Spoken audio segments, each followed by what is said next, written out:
problems in different spheres, we have a different story. But today we will be discussing about the problems related to employment, because Mulki agitation is nothing but the employment issue. For example, the pattern of settlement in Hyderabad state in 1952 and before. What has happened in Hyderabad state?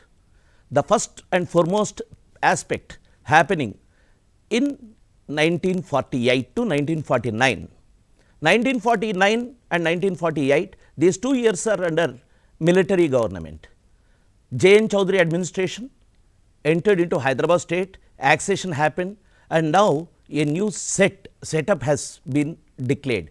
That is, the previous government, the erstwhile administrators are mainly police department and army was completely reshuffled.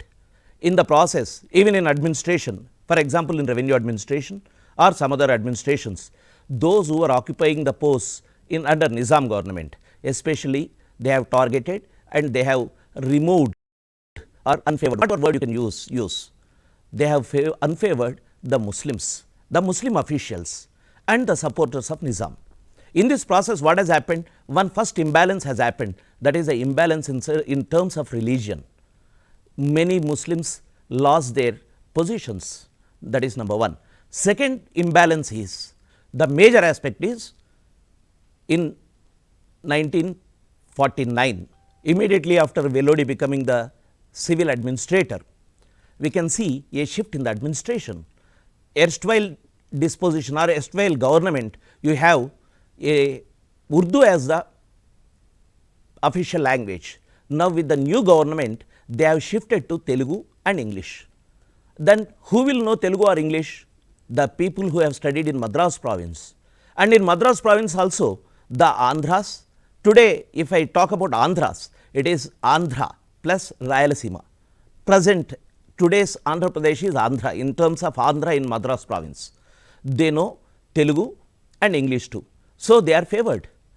What has happened? Those who have studied in Urdu medium lost their jobs or not getting jobs. This is number one. The number two. Then, pre-1948, the contradiction was North Indian versus locals. Now, the contradiction has changed. This is the contradiction of Telugu speaking people only, but this is in the state of Hyderabad. In Telugu Hyderabad state, Telugu speaking people, that is, there are three languages as we know. One is Maharashtra regions of Hyderabad state, that is Marathwada region, they speak Marathi. Karnataka, Kannada speaking people are in Karnataka. But the Telugu speaking people, what we call today as Telangana, the 10 districts which are reorganized into Telangana state in 2014, this is Telangana. This Telangana is Telugu speaking area. This Telugu speaking area people are the people who are fighting for the Mulki rules here. Because the contradiction here is between the Telugu speaking people of Telangana versus the Telugu speaking people of Andhra of Madras province. Now, that is why we have a very interesting slogan in this point, that is Idli Sambar Go Back slogan. What do you mean by Idli Sambar Go Back? Don't Telangana people eat idli nowadays? No. This has got a very interesting story. Actually, idli and sambar, these are the breakfasts of Madras province. As Andhras are in Madras province, definitely this food habit is there in that region too. What has happened in Telangana? What was our breakfast? We used to have jawar ki roti or many other things. It is not idli sambar which was the breakfast of this region. So, what has happened? Idli sambar has become a symbol of protest. Those who eat idli and sambar are non-locals. That is why an innovative or a demarcating slogan has been invented or became so popular in this period, that is Idla Sambar Go Back slogan. Apart from this, there is another slogan known as Go Back to Bejawada. They did not speak Go Back to Srikakulam. I am talking about this now itself because the people of Bejawada and nearby states are Krishna, Gunturu. This region was so rich, so popular in terms of culture, in terms of their literary ability, education. So, they have dominated the scenario. We have seen many people coming from this region. That is why at this point of time, the slogan was Go Back to Bejawada also.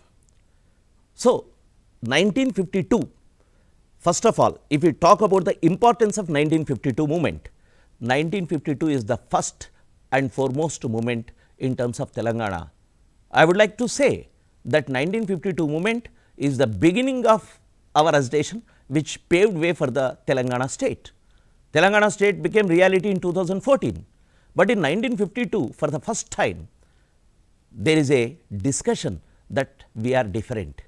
This is not based on geography or territory, this is based on the people who are fighting for the rights in Hyderabad state who are speaking Telugu. Just a quick recap of the background. This started in 1920s. The first time, for the first time, what has happened? Nizam Rashtra Andhra Mahasabha was formed in 1930s, first meeting in Jogipeta as we know. But before that, in 1920s itself, Andhra Janasangham, Nizam Rashtra Andhra Janasangham was formed. Since then, we have a separate identity as Telanganites, Telugu speaking people of Hyderabad state fighting for the identity. That is the beginning. Now come 1952. In 1952, what has happened? Finally, the whole exercise or the conditions which was trying to make the identity of Telanganites has a very clear understanding. In 1952, the first agitation has broken. This first agitation is 1952 movement. So, I say the first Telangana agitation is 1952. In 1952, non-availability of qualified locals, temporary basis, all these things are there. Why the whole movement for anti-Mulki agitation started in 1952? There are limited number of jobs. This is 1950s, remember. What you have is limited number of jobs, limited resources. At this point of view, though the educated are also very less, even the very few number of educated people are not really getting the jobs in the government service, because the reasons for all these things is, first one, in before 1952 and 1948, this is the period I am talking about. The reasons, the first and foremost reason is non-availability of qualified locals. What do you mean by qualified local? For example, you take the case of Telugu. We want a person who can write in Telugu, we want a person who can write in English and correspond in the offices. So, who are learning or who were taught in English medium or knowing Telugu as one of the subject to be taught in schools, they will be getting jobs. So, automatically non-availability is a major hurdle for the locals. Non-availability of qualified locals is the first pretext they have taken. Then second one is temporary basis. This is a haphazard arrangement. Remember another point, 1948 to 52, what is happening? The administration is completely a new one. They don't know the real culture here, what they are doing here. So, Velodi or Jain Chaudhary, the administration is not a planned one. This is just to take Hyderabad state into Indian Union. So, you do not have the real what you call crux and intentions or philosophy how to mend the administration. So, automatically what happens? You will recruit the people on temporary basis too. So, that way huge number of people came into Hyderabad to purely as temporary employees, but later they became permanent. So, temporary basis arrangement or temporary appointment on temporary basis is the second aspect. Third one is, if the two things are not happening, first two things are not there, a person of a non-Mulki status wants to appropriate, I am using the word appropriate or seize an opportunity, an employment or a job in Hyderabad state, the best opportunity is to create a fake Mulki certificate. What they did was, they have got fake Mulki certificates. Many of the people, I know many people who taught, now they might be 80s or 90s or might be 100 plus. So, some people are there, still 90 plus people are there who taught Telugu in Hyderabad state, still we can talk to them. They are from Rayalaseema regions, they are from Andhra regions, they came here to teach Telugu. This is one. But for teaching Telugu or any subject or getting employment, you need a Mulki certificate. How do you get it? You create a fake Mulki certificate by bribing or something, and they got fake Mulki certificates. This is the third point. And as we have talked about, Telugu replacing Urdu as the medium of instruction, you lose jobs. So, these are the reasons for losing jobs or not getting jobs in by 1952. And the other aspect, this is a political and other aspect, like Vishalandhra. What do you mean by Vishalandhra? In 1912 itself, in Andhra region, there was a movement. they have created a word Arava Chakiri. Arava Chakiri means, Arava means Tamil. We don't want to serve Tamils. This was a slogan of Andhras in Madras province. So, what they were doing was, they were opposing and trying to unite Telugu speaking areas into one, as we have discussed before also. So, the Vishalandhra concept has an impact here, and they were trying to forcibly inject this Vishalandhra concept into Telangana. In 1948 itself, or 49 itself, that is 49, in Warangal, one of the meeting, a person came and he was promoting the concept of Vishalandhra, and many people who are the Vishalandhra protagonists or the propagandists, they are very clearly understand that they feel that they are superior to Telanganites in terms of language, in terms of literature, in terms of their wisdom.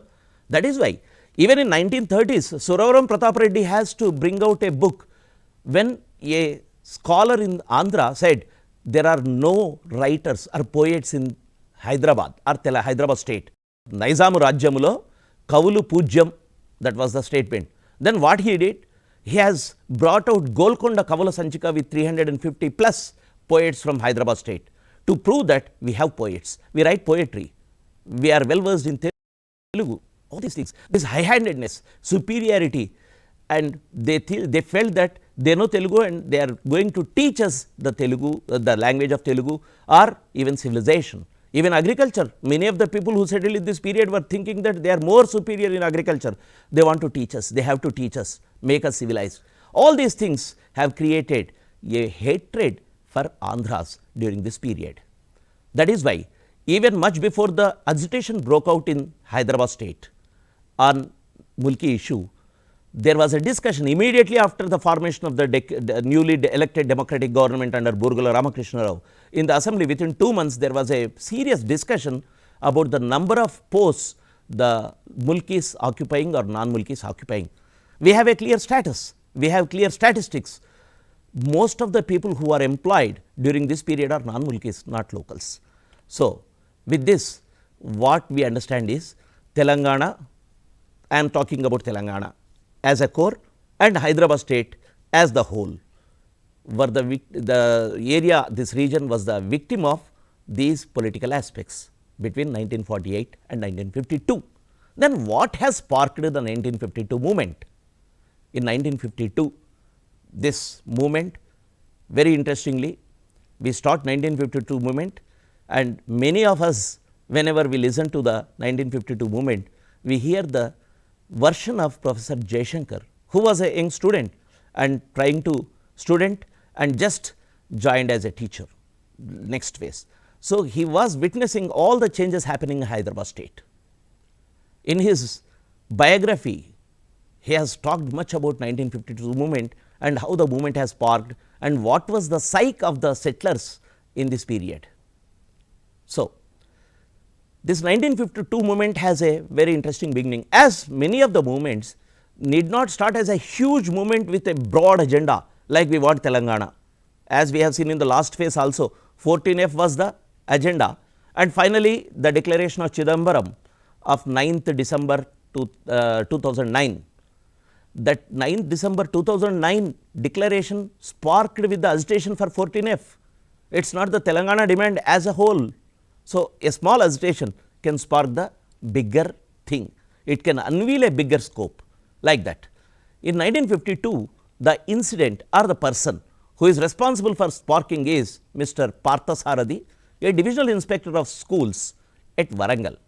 His high-handedness, his understanding of his superiority, all these things are the reasons.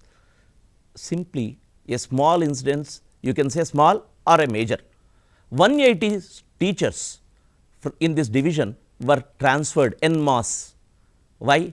Because he want to reshuffle everything. In this entire process, he was he was in the center of the eye of the storm. Actually, why? Because according to some reports, some of the writers has written that they have written that a teacher in Warangal, a well versed and loved endeared teacher of Warangal, a Muslim, died because of heart attack under this stress Parthasarathi has given.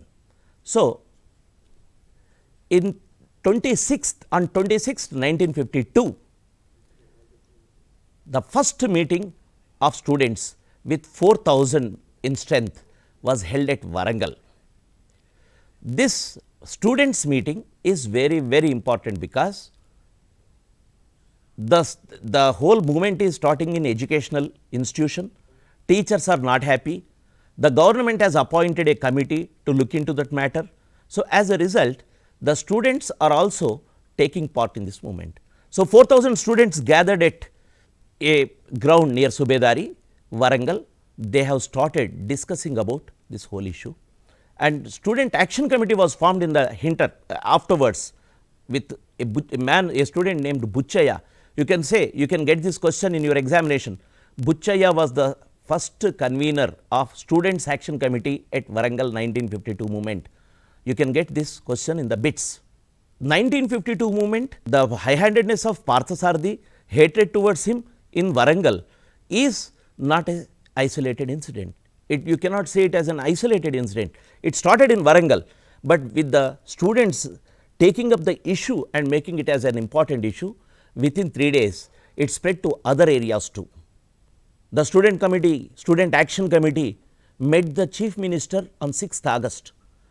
Why they have met? They have met Chief Minister Borgula Ramakrishna Rao discussing about the whole issue, how the Mulkis are getting a raw deal in employment in educational institutions, and the one-upmanship or high-handedness you can say.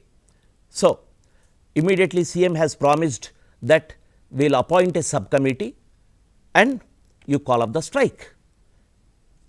The students immediately accepted to the demand. They have called off the strike, declared the strike to be called off, but still the agitation spread to the other areas, because it is not just a promise which can stop the strike. On 27th August, the strike was there.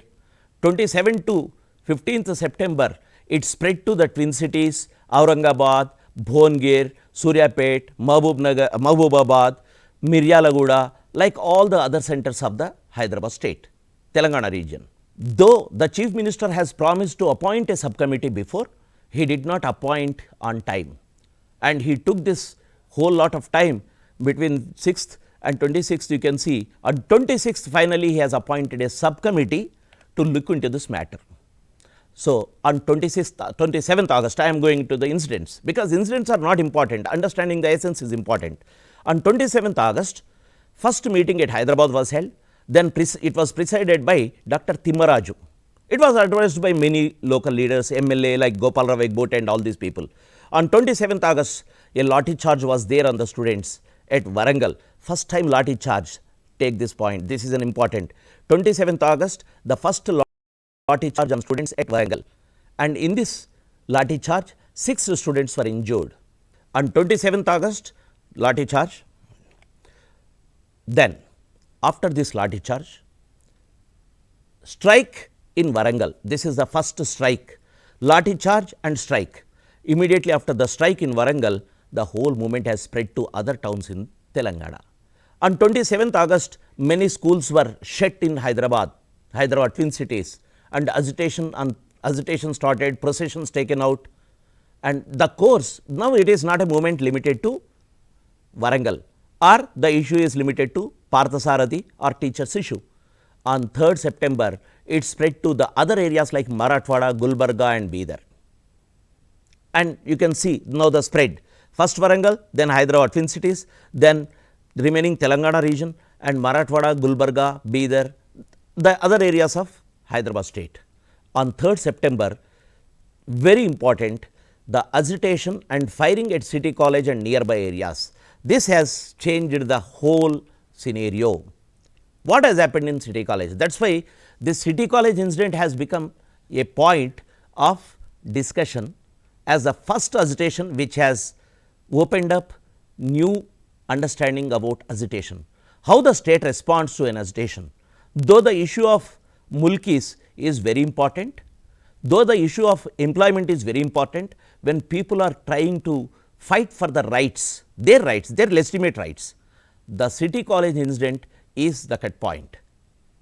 We will talk about City College, the importance of City College incident now. City College incident City College, a famous college, a very old college in Hyderabad city, was the main center of this agitation. The students of City College gathered nearby and they were agitating. And the violent incidents at City College has sparked the whole chain of things in the nearby areas too. It is not just 100 or 200 people, nearly 4,000 people, 4,000 students and youth gathered at City College, and they have agitated for demanding this. They gathered and raising slogans against Mulkis, and the issues they have raised is Mulkis should get the appointment, non-Mulkis should go back. And these violent incidents we have to understand, the violence does not mean it is one-sided. Actually, when the students were protesting, police also gathered, and rest is very serious violent incident in the area. Not only here at City College, nearby areas like Afzalganj, Usmania Hospital, and all these areas were completely into the agitating mode. Students in thousands were gathering at City College. So, at the City College, when they have gathered, they were asked to disperse by the police department. They were asked to disperse by the police commissioner. The police commissioner himself was there, present at that instance, and pelting of the stones and firing, and police has opened up firing upon the agitators at City College. That is why we call this incident as City College incident. So, first firing in 1952 movement, we can say City College incident is the first firing. You may get a question in your objective type discussion, objective type question papers, that which incident is the first firing in Telangana station. That is, first one is 1952 City College incident is the first firing. Again in 1969 movement, you have another incident, that is at Sadashivpet, 2 martyrs were killed, that is Shankar and Krishna, that is 1969. So, first firing in City College. Unfortunately, we do not know the names of the victims. We will talk about what has happened in City College. The people who were killed were not given, the bodies were not given to the relatives. City College, Afzalganj and Usmania University, these 3 centers. If I am saying City College, these 3 things together we have to understand. So, Konda Lakshman Bapuji, a very what you call popular leader of the local area, that is Telangana, also came and tried to pacify. So, till here we can understand, now City College is the center where the agitation is going on. So, firing at City College, Afzalganj, all these things made the people anger. Students got angry, and Chief Minister Burgula Ramakrishna Rao's car was also set ablaze. Then again firing on agitators. So, all these things together we can see the agitation was a violent one. Police were acting without any warning. That is a very important thing we have to talk about. We will talk about Jagan Mohan Reddy Commission, then we will talk about what has happened and what are the findings and what the people were arguing against the police high-handedness. So, dead bodies, the dead bodies of the people who died in the firing were not given to the people, their relatives or kith and kin. So, what the police did was, their bodies were burnt near Miralam tank. This they have told to Dr. Jayasuriya and Padmaja Naidu like people who came to Usmania General Hospital on the next day to see the bodies or to talk to the victims of the firing. So, what has happened? All these incidents led to a serious firing instance. There the whole issue has become the more violent, and now the agitation is not just an agitation with a few demands. Now, the whole thing has turned into an identity issue, law and order issue, and like as we talked, it is basically a Mulki issue. After this firing, there was a committee appointed by the government, Justice Jagan Mohan Reddy Commission, appointed on 9th September, and they have submitted a report on 28 December. What they did, they gathered opinions from different sections about this firing. Many noted personalities like Dr. Jayasuriya, son of Sarojini Naidu, brother of Padmaja Naidu. Dr. Jayasuriya is a great Democrat in Hyderabad state. Then All Hyderabad Students Union, an important student organization of Hyderabad. Then Communist Party of India. All these people have presented the views, their opinions, their understanding before the committee. And this Pingali Jagan Mohan Reddy committee has come to a conclusion finally saying that firing was not unlawful.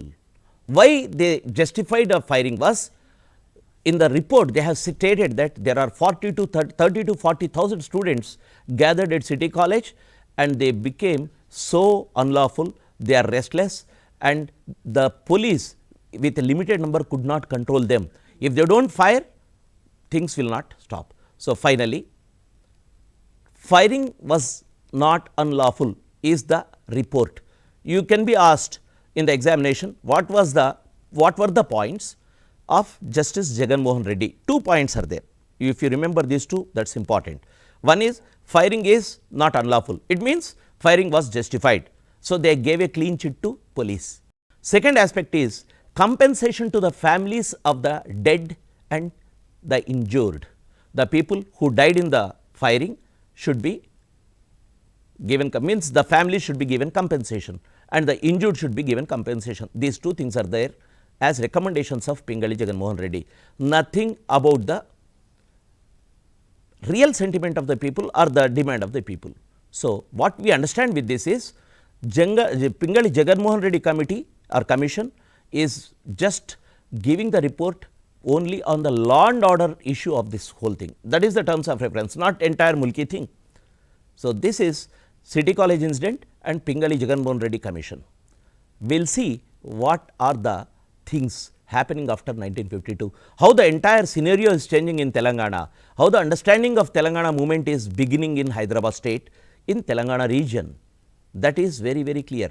Remember one thing, any incident, an incident can be an isolated one, but any instance will not have a limited perspective. Once the instance is happening like firing, it will spread the political message too, it will spread the discontent too, it will have its beginning in terms of politics. In terms of politics means firing is a physical act, but firing will definitely create a new understanding or new consciousness in the people saying that yes, our demands were justified, but we are getting the raw deal. Not even the government is looking into that. So, in the psychological aspect or in the psyche of the people, in the political sphere, the whole thing is changing in Hyderabad state. We talked about Vishalandra in a limited sense, but we will see what has happened after 1952 firing or 1952 to 1956. In that sphere, we can understand how the things are changing in Telangana state. The basic aspect of 1952 and after is Andhra Pradesh formation in 1956. So, what are the things happening between 1952 and 1956? We will take up. In 1952, we talk about the agitation. Till then, there was no agitation. So, if we want to conclude this City College incident, we have to conclude saying that 1952 is the first agitation of Telangana state, where City College was the center, a violent activity or violent happenings spread in the nearby areas and people became, students became martyr, youth became martyr. Really how many people died in 1952 incident is still a mystery, because police said it is 4 at once, then it said 6. So, in this case 1952 incident has a clear cut demarcation in Hyderabad state politics in terms of Mulki agitation. So, what was the scenario between 1952 and 56? Before this, we have discussed about the City College incident, which was the last activity of 1952 agitation, Idli Sambar Government movement or anti non-Mulki movement. So, scenario between 1952 and 56, why we are discussing means, we are going into a state in the sense not in terms of geography I am saying, we are going into a phase or stage from Hyderabad state to Andhra Pradesh state. Andhra Pradesh formation is happening in 1956. In between, Dhar committee was appointed in June 1948. Dhar committee having 2 members in its commission along with Chairman Dhar, Dr. Pannalal and Jagat Narayan as the members. They discussed and they said formation of linguistic states is not possible, not desirable they said. Why not desirable? It is threat to unity of the country they opined. And this not desirable aspect of linguistic state. Why? Because Andhra was demanding a linguistic state. So now because Dhar committee rejected, again in Andhra there was a discontent. Andhra areas in Madras province. Then finally they pressurized Nehru to constitute a committee again. All this is happening inside the Congress, because Congress is the only party which is having its stakes in all these regions, and they are vocal and they are in the power. They can pressurize Nehru. So finally a new committee was formed, that is Nehru, Patel and Pattabhi. Why I am going a bit fast? Because this is not related to Telangana formation, this is mostly into Andhra politics. So only some bits you can know. JVP committee, Nehru, Patel and Pattabhi. Jawaharlal Nehru, Sardar Vallabhbhai Patel and Pattabhi. These 3 people were the members of JVP committee. Taking the first letter of the name, they have formed Jawaharlal, Vallabhbhai and Pattabhi. So this committee finally recommended the Andhra state formation without Madras, underline without Madras. This was the bone of contention. This was the serious discontent with Andhras. Andhras want Chennai, that is today's Chennai, or Madras too. Andhras opposed, they said we want Madras because we have built Madras. The same thing as they are claiming, or they claimed Hyderabad as they built or they developed. We can see in the last phase constitution again the same question of Hyderabad, same question of capital. Since beginning 1940s, the problem of Andhra politics is about the capital. We will discuss further when we talk about Ambedkar too. So division committee was appointed based on this JVP committee's recommendation, and finally Andhra state was formed. And this formation did not happen smoothly, because they were adamant on Chennai. Potti Sriramulu has to sit on strike, hunger strike, and 19th October he sat and death happened. He died. He became a martyr for Andhra cause in December. On December 15th, 1952, he died. So main issue was Madras as joint property. They were claiming that Madras as joint property. Remove Madras, you have Hyderabad, you will come to the next phase. And like this, finally in 1953, Andhra state was formed on October 1st, and Nehru came to inaugurate the new state. Here we can see the intentions of the Andhra leaders were revealed on day 1 itself. As we have seen many statements, like one famous political leader like Madabhushi Anantshena Iyengar from Tirupati. He was the deputy speaker of Lok Sabha also. What he said was, chariot of Andhras will not stop till it reaches Hyderabad. Just to understand the whole concept, chariot of Andhras. What do you mean by chariot? Are you invading or conquering Hyderabad territory or Telangana territory? They want Hyderabad as their capital. This was the intention from the beginning. In Telugu, we can understand it very easily. Kandena kosam matrame Karnullo agindi. Kandena kosam ma ratham agindi. Hyderabad cherenta varaku nadustune untundi ma prayadam. Kandena, Karnul was known as Kandanavolu. So he has taken that Kandena or Kandanavolu, and Kandanavolu agindi Kandena kosam. Kandena ante bandi irusuku vesedi. The thing which acts like grease in the fulcrum of that whole wheel. So he was comparing with that chariot. And second statement is, second understanding is, Andhra legislators resolved that Vishalandhra should be formed. You have formed a new state from Madras province in 1953, first rule it. And before inaugurating the new state itself, they have started it. And they have resolved for Vishalandhra. One political leader like Kala Venkatrao, a prominent man, has said we are working for Vishalandhra and we want Hyderabad too. And Nehru, very interestingly, on the day 1 itself said, this sounds like imperialism. He said in his statement very clearly, the word Vishala sounds are comprises of imperial intentions of conquest. In Telugu newspaper, they have clearly given, Dantlo, he has very, very clearly said that this is imperial interests. Imperial means conquest mode. This was the intentions on the day 1. So, what do we understand?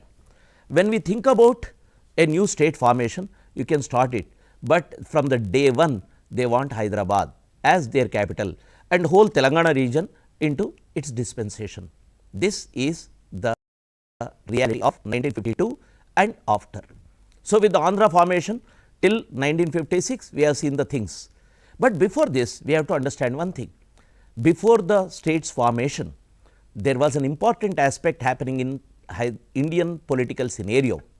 Indian polity has completely changed because of this. Why? Because in the beginning, when the Indian Union is in the formative stage in 1947, 48 onwards, there were many principalities which were completely independent under different kings, rajas, or like our Nizam.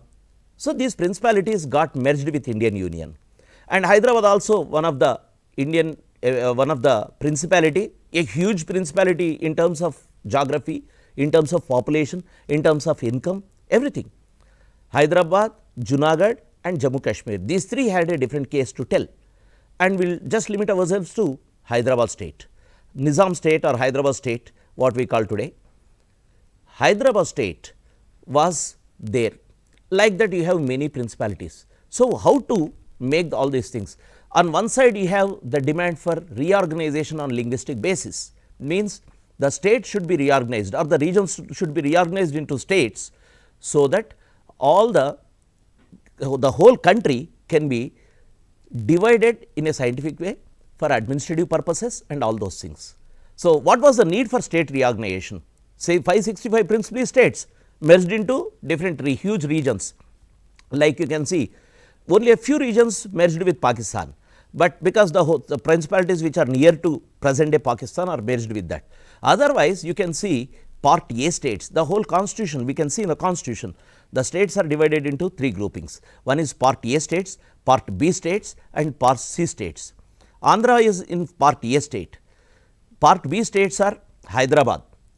Most probably all these things you can see: Hyderabad, Jammu Kashmir, Madhya Bharat, Mysore, Patiala, Rajasthan, Saurashtra, Travancore, all these things are princely states mostly. Part C states: Ajmer, Himachal, Bhopal, Delhi, Coorg, Kutch, Manipur, Tripura, Vindhya Pradesh. Vindhya Pradesh is central India. Like that, the whole country is organized into different areas, and we can see the shape of the Indian map with different sizes, not present day size. So, in this context, the needs for states reorganization was there.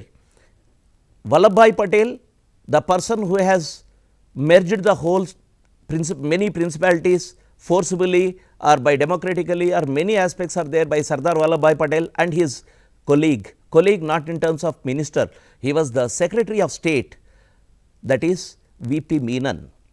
VP Menon very instrumental in this entire exercise. He has written a book, Integration of Indian States, and Patel was the Home Minister. So, in this whole process there was a little bit of hurry too. So, this hurry has to be rectified, this haphazard merger should be rectified. So, strengthening the country is very important for a better administration. So, that was the need, and then it is evident that on 29th December, Indian Union has appointed, Indian state central government has appointed a new commission known as States Reorganization Commission. The commission was appointed by the central government. The chairman was Syed Fazal Ali, member H.N. Kunzru, Fazal Ali and H.N. Kunzru. H.N. Kunzru full name is Hrudayanath Kunzru, then Panikkar, K.M. Panikkar, Kavalam Madhava Panikkar, a person from Kerala, a diplomat. Panikkar was a diplomat, Kunzru was a politician. Syed Fazal Ali is also from UP, he also held many positions. So, these three people consisted of States Reorganization Commission, and we call it as SRC for our convenience. And very, very interestingly, this SRC was termed as Linguistic Commission by the people who has propounded the linguistics as the criteria for reorganization. And in our latest issue also we can see, latest Telangana agitations, all these people referred it as Linguistic Commission. Forget it, it is not a Linguistic Commission, it is States Reorganization Commission. The State Reorganization Commission has some terms of reference. Terms of reference means what are the issues they have to think about, like respecting the aspirations of linguistic states, means some people are discussing about linguistic states should be formed. Then priority to the unity and security, then not to disturb economic cultural aspects of the whole country. Then all these things should be mixed with the understanding of historical background of the condition. Every region has some history, it should not get disturbed. These are the terms of reference. And then finally, the whole exercise of this States Reorganization Commission happened between 29 June 1954. I am limiting the tour in Hyderabad or this region. 29 June 1954 they toured Hyderabad, and 19th July toured Telangana, met many political representatives, and we have many statistics like many representation flowed into SRC, and all these SRC representations they have selected only a few, that is 2000 and 2 discussed. And who represented SRC here? Vishalandra was represented by, Vishalandra understanding was represented by Ayyadevara Kaleshwar Rao, a proponent of Vishalandra Mahasabha. He was the president of Vishalandra Mahasabha in 1949 also. Then B.V. Subbarayudu, these are from Andhra, forget about them. But about Telangana, Devulapalli Ramanjarao, a literary stalwart, Baddam Ellareddy, a member of Communist Party, CPI, Ravi Narayan Reddy, because CPI was pro-Telangana in those days. CPI was for Vishalandra. They had a slogan that Vishalandralo Prajarajyam. Vishalandralo Prajarajyam slogan they had, we will talk about it at some instance, because Vishalandra they want it as a people's Andhra, Prajala Andhra. That is why they said Vishalandralo Prajarajyam, that was their slogan. So according to that slogan, they were completely into Vishalandra mode. For separate Telangana, K.V. Rangareddy, the grand old man of Telangana agitation, we can say, he is since day one, K.V. Rangareddy was for Telangana. Harish Chandra Heda and Arige Ramaswamy, a Dalit leader, J.V. Narsinga Rao, Congress leader from Hyderabad. They met Raj Pramukh, Mir Usman Ali Khan. Then Pradesh Congress Committee means Hyderabad state. Then Burgula point of view was also asked. Then Burgula said, I don't have any point. What is decided by the cabinet, I will abide by it. Our cabinet decision is our decision. Jayashankar also met the committee as a young student or young man. Professor Anandrao Tota also met. So like that, huge sections from Telangana, different political activities like political activists or students, and Mir Usman Ali Khan like Raj Pramukh, everyone was representing their views about Hyderabad state. Then what are the arguments for Vishalandra? Those who are proponents of Vishalandra argument, they said population. Huge population will be at the dispense. You can have a huge population, working force and all those things. And we have a huge territory and huge water resources and power resources. Like they were talking about Singareni in the last phase also. We have Singareni, you can produce electricity. Then raw materials, different raw materials, not only coal, you have different sources of materials, different types of materials. Then many other things like deficit of food supplies in Telangana. They were saying that actually because of the policies in the last phase of British government, the food production in coastal Andhra increased. So they are saying that surplus can be used in Telangana because Telangana is not having that food supply. And finally they say even the problem of Andhra capital can be solved, because now Andhra don't have a capital. Kurnool is a temporary capital. So from Kurnool you can have a permanent capital. This was the thing. Then what about the arguments of Telangana? Telangana argued that the financial deficit of Andhra state will be the burden on Telangana people. Why? Huge financial burden. Andhra state is economically not viable. There is no surplus. And who has the surplus? Telangana has the surplus. As we have seen, by the time 1952 itself, the Finance Commission reports and efforts of Burgula government brought back the conditions of Telangana back. Economically, it became, it reached an equilibrium. So this is first point. And there is no consideration for the concerns of Telangana if United Andhra Pradesh is there. Like they have constructed, they have designed some projects like Kustapuram and Nandikonda. Nandikonda is nothing but present day Nagarjuna Sagar. It is redesigned later. So Nandikonda is one point and Kustapuram is another one. These are the two projects. These two projects may not get the concern required amounts in Hyderabad state, in United Andhra Pradesh, this was the contention. Then educational backwardness. Telangana is educationally backward because the British India has huge effort to educate its masses. We can see with the statistics also. Number of educational institutions in just Guntur district are equal to the number of educational institutions in the entire Telangana. What do you mean by that? Means they have more facilities, more institutions, more infrastructure and more number of people getting educated. So, automatically they will get a better deal in employment. So, this is another aspect they are contradicting the claim of Vishalandra, and we want our state so that we will improve our educational institutions. This is the one. Then revenue receipts, there is a difference in the revenue receipts too. Revenue receipts means, for example, one Abkari they are talking about always. Excise department was a rich department in Hyderabad state even today. Excise income is so high that Andhra are saying that you people drink more, so you have a more excise income. It is not true. Actually, the department functioned well and you could collect more. So, this is another one. And finally, the argument was, if we merge with Andhra state, what will happen? It will be a step back in economy, in terms of economy, because what we have achieved by the implementing the finance commission report, recommendations and all those things will go back.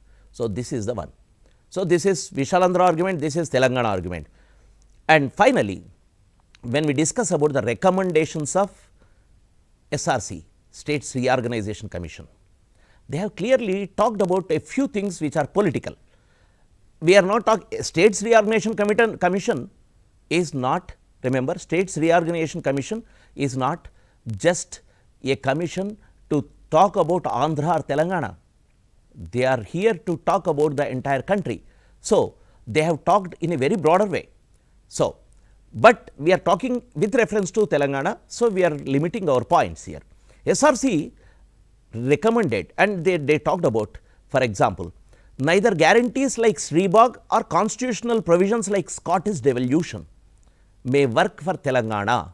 Scottish devolution, they are referring to an arrangement for Scotland. Scotland demands are there. So, there is a devolution of powers in England. So, Scottish devolution is the word they have used.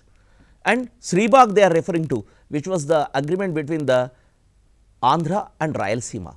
In 1936 itself, Rayalaseema said, you will not favor us in many projects, education and everything. So, we want a pact if you want to be in Vishalandra understanding. This happened way back in 1936, not even 1956. 20 years before itself, Rayalaseema was apprehensive of Andhra.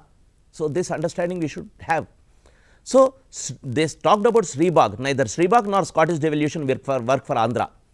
And second recommendation, 2 states for Telugus, Hyderabad state and Andhra, they wanted it, but Telangana shall be merged with Andhra only if the 2/3 majority of Telangana assembly, which will be elected in 1961 elections, resolves for merger, if not independent Telangana. What do you mean by that? Means the next elections, in the forthcoming elections in 1961 or so, after the new assembly formation, this is 56, after the new assembly, 53 commission appointed, we are talking in 56. After the commission appointed, they have gave a report and they said next elections, means they have imagined that is 1961 elections. Till 1961 elections, the arrangement will be like this, Telangana and Andhra states. Telangana will be Hyderabad state, it will not be called as Telangana state, it will be called as Hyderabad state. Hyderabad state and Andhra, these were the terms they have used. So, if 2/3 of the assembly members in Hyderabad state agrees for the merger, then it can be merged with Andhra in 1961. But when it has happened? It happened in 1956 itself. There are lots of reasons for dismembering of Telangana, the central compulsions and many things. So, understanding SRC recommendations, when you understand the intention of SRC, language was not the criteria. As many people in the latter phase, they were talking about it is Linguistics Reorganization Commission, and it is not Linguistic Reorganization Commission, it is a Reorganization Commission. So, language not the criteria. That is why they have clearly understood and they gave different criteria for different states. Then second aspect is keeping both the aspirations of Hyderabad and Telangana they have given these devolutions. To keep Andhra in happy mood, they said it can be merged if Telangana agrees in 1961. For Telangana, it is a good news that it will not be merged as immediately as they are discussing. This is another one. Then they understood the problems and accords, for example, the Scottish, the Sribag or Scottish devolution. That is why they understood the problems in the accords. Sribag accord, it is unimplemented. So, they said it clearly. And next point, the fallacy of the unificationists or the propaganda of the unificationists. Unificationists means Vishalandra protagonists. We can see fallacy. What is the fallacy? Language is a criteria. We have to understand. So, we have to merge. All the Telugu areas should form Vishalandra. This was their one.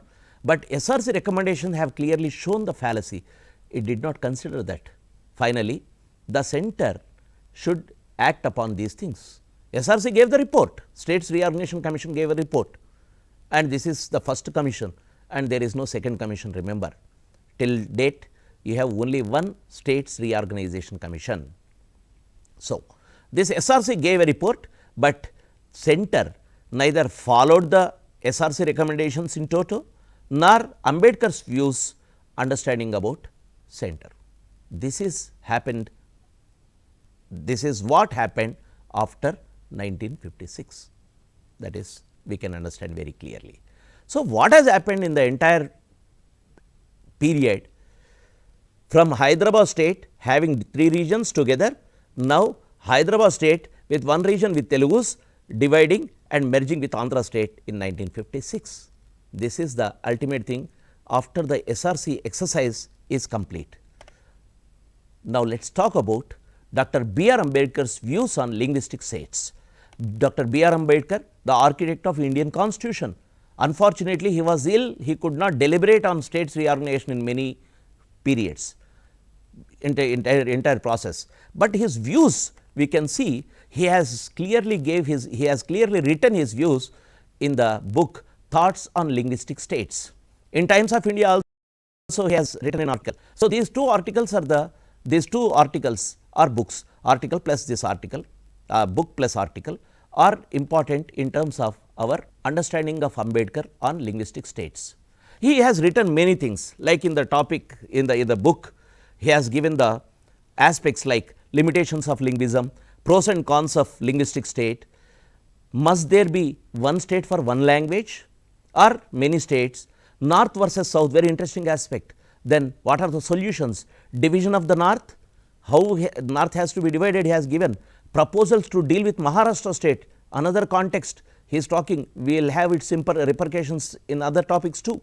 Need for a second capital, India should have a second capital, all these things he discussed in this book titled Thoughts on Linguistic States. So, Ambedkar's formulation, actually if we understand Ambedkar's formulation in principle, this is very simple. Ambedkar clearly said, the idea of having a mixed state must be completely abandoned. Mixed state undakudadu. There should be no mixed state. Why? Because mixed state you have linguistic problems. Every state must be an unilingual state, one state, one language. But it does not mean that one state, only one language. You can have one language, many states. Remember this formula, very interesting. One language, one state is a formula, or one state, one language is a formula. But it does not mean that one language can have only one state. You can have many states having same language, but a state should not have many languages in it. This is the understanding of Ambedkar. We will discuss thoroughly how he is thinking about. So, the formula he himself said, the formula of one state, one language must not be confused with the formula of one language, one state. Division based on the new state should be divided on administrative convenience, needs of the regions, sentiments of the people, ratio between the majority and minority, so that democracy will function. This is what Ambedkar opined.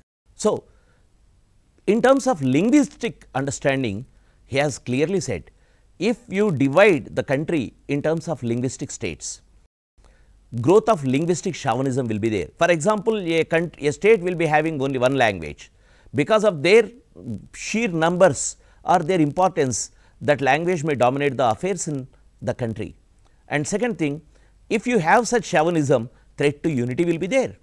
And minorities in those states where, for example, a state is there, yes, a language is so popular, but a minority language in that state, though it is a single state, definitely in our country like India, you have many languages, the minority languages will suffer in that state. Then domination of Hindi is another important aspect in terms of our linguistic state, because North India today also we call it as Hindi speaking areas, but it is not so. In reality, Rajasthani they speak, but Hindi is the developed language and it is imposed on all these states. It is altogether another topic we can discuss sometime when we talk about languages and states. But put together, the entire North India is put as Hindi states. So, what will happen? Hindi states will dominate, and if you say all these are Hindi states, what will happen to the entire country? South is divided into different states.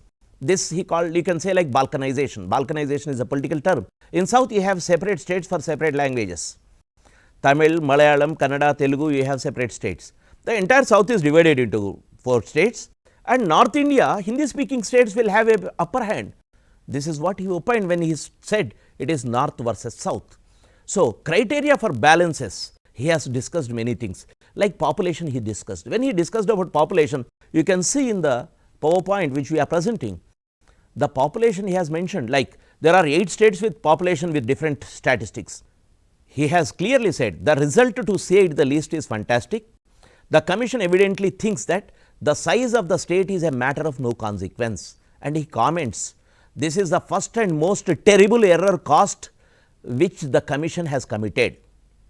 If not rectified in time, it will indeed a great deal. He has warned the Indian state, because we can see in the back time also, many areas were demanding linguistic states, and post 1956 you can see you have demands for separate states. Language is also a criteria. We have seen new states formed. So, he was warning Indian government, because there are many aspects which still the Indian government has to understand, which it did not. Result, we have the demands for separate statehood. Then, what is his formulation?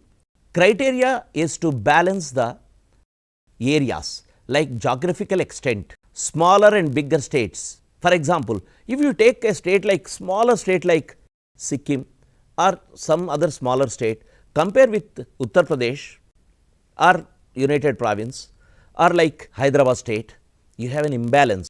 So, geographical extent should not be the criteria for reorganization of states is another aspect. Second thing, historical reasons are also should be seen when you decide about the state, because some regions have a smaller region, smaller geographical area because of historical reasons. The extent will be smaller, it does not matter. So, these things has to be considered. And last aspect is economic self-reliance. What do you mean by economic self-reliance? Natural and man-made resources, how the state is going to use is very important. So, this is the criteria he is talking about. Based on this, he has proposed that UP should be divided into 3 states, Bihar should be divided into 2 states, MP into 2, Maharashtra into 4. Why Maharashtra into 4? Because he has clearly seen Maharashtra, he wants Bombay as a city state.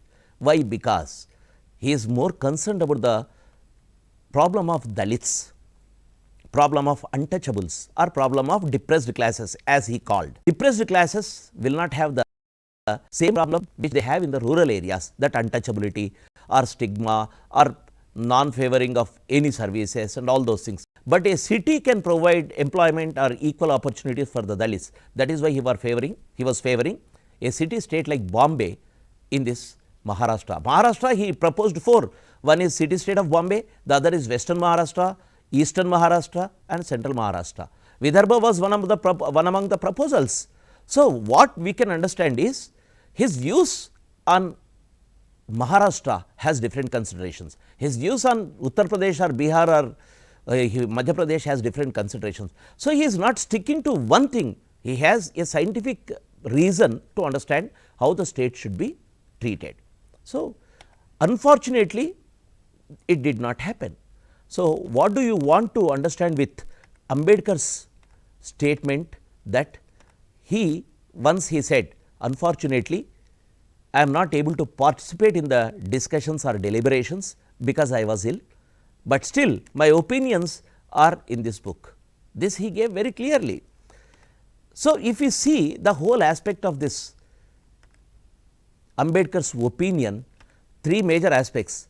What we understand with Andhra Pradesh is he was not favoring one language, one state, but what has happened? One language, only one state. His opinion was one language, many states, many languages not in one state. So, Ambedkar's opinion are so scientific. Ambedkar was clearly understanding that the states should be formed based on a scientific criteria, and linguistics is only a basic criteria which should be applied along with the geographical territory, the another aspect, that is economic aspect, that is self reliance, and historical conditions. If we just retrospect the whole aspect, what has happened with Ambedkar's use of SRC? SRC recommendations not applicable because Andhra was pressurizing Nehru to Vishalandhra. Nehru very interestingly in his speeches, in the first speech when he has inaugurated Andhra state, he said it is imperial intentions. In some other time he said innocent boy, innocent girl and mischievous boy. But what has happened? He was also part of the wedding of an innocent girl with the mischievous boy. Why? There are many aspects. First and foremost aspect, what we can understand with the analysis of political events of this is 1952 to 1956, Hyderabad state is growing, but Hyderabad state carried a serious problem which is already in the international arena, it is on the international platform, that is United Nations. When Nizam was attacked or Hyderabad was, the Indian army was entering into Hyderabad, Nizam, though at least 6 to 8 months he has attempted to stall this process, finally the police action happened, and by this time Nizam represented to United Nations. So, that United Nations representation was a criteria, though it is not functional, that representation is still there. Hyderabad, dismemberment of Hyderabad is very important, because if you do not dismember Hyderabad state, the legacy of the Indian Union's accession to its territory will be there in United Nations. So, Nehru, this is one of the reason for Ambedkar's this is one of the reason for Nehru accepting for merger of Hyderabad with Andhra, finally giving way to Andhra Pradesh. So, to conclude, what we can get in the examination is the opinions of Ambedkar is very important. So, the question can be, write the opinions of Ambedkar on states reorganization. You have to make a point that you have to write Ambedkar's opinions, then you have to write Ambedkar's analysis on Ambedkar opinions, then third point is what has happened and repercussions. What Ambedkar has visualized did not, what Ambedkar has visualized is a reality today. He has warned many things, and you can see it in Indian polity in the latter time. So, two questions are important in this entire topic. One is, write down the 1952 movement as the beginning of Telangana Telangana state movement. Second question is, write the opinions and formulations of Ambedkar on states reorganization and analyze his visionary approach in the formation of states. So, this is 1952 and thereafter plus SRC, that is States Reorganization Commission, and Ambedkar's opinions on states formation.